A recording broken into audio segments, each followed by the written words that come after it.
Saudara, belakangan ini diksi perubahan banyak kita dengar. Terlepas dari politik praktis, sangat menarik jika kita membahas perubahan dalam sudut pandang dakwah. Kita tahu dakwah adalah bagian penting dari ajaran Islam yang menjadi instrumen utama bagi perubahan. Saudara, melalui dakwah, ajaran Islam dipelajari, dipahami, dihayati, kemudian diamalkan hingga membentuk perilaku. Dan perilaku yang dilakukan secara bersama dalam kurun waktu yang panjang akan menghasilkan budaya. Jadi jelaslah bahwa dakwah akan menghasilkan budaya, dan budaya yang dibentuk itu adalah budaya yang baik dalam aneka sisi dan aspek. Jadi dakwahlah yang akan membentuk budaya, bukan sebaliknya, karena dakwah bersumber dari nilai-nilai Islami yang bersifat tetap, sedang budaya tumbuh sebagai hasil dari relasi nilai dan perilaku manusia yang tentu saja akan selalu terus berubah. Saudara, berkat dakwah yang dilakukan secara konsisten, suasana itu berubah.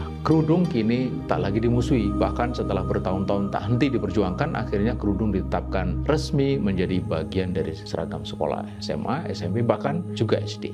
Kini kita sudah sangat biasa melihat perempuan bahkan juga anak-anak berkerudung. Belum lama polisi wanita juga boleh berkerudung, lalu menyusul wanita tentara wanita juga boleh memakai pakaian yang puluhan tahun lalu sempat begitu dibenci.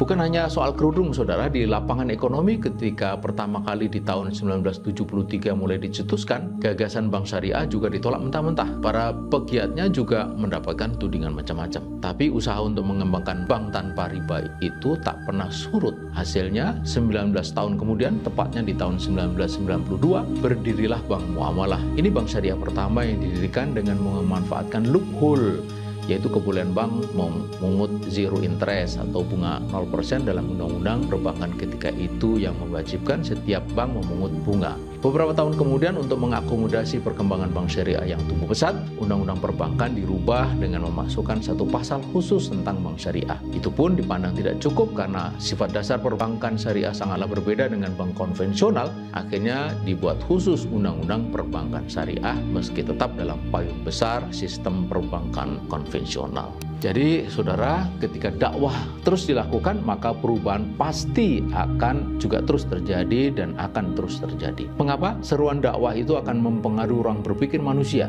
Ketika pemikiran orang berubah, berubah pula tanggapan terhadap ajaran Islam dan budaya. Yang dulu ditolak, kini diterima, bahkan dibela. Yang dulu dianggap buruk, kini dianggap baik. Dan makin banyak orang tertarik. Dulu dibenci, kini dicintai. Begitu sebaliknya, dulu dicinta, kini tak lagi. Ketika pemikiran orang berubah, maka berubah juga perilakunya. Itulah dakwah. Karenanya, teruslah berdakwah bila kita ingin melihat manusia, keluarga, negara, bahkan dunia kita ini berubah ke arah yang lebih baik, berubah ke arah yang diridhoi oleh Allah yang Maha Mencipta. Demikian.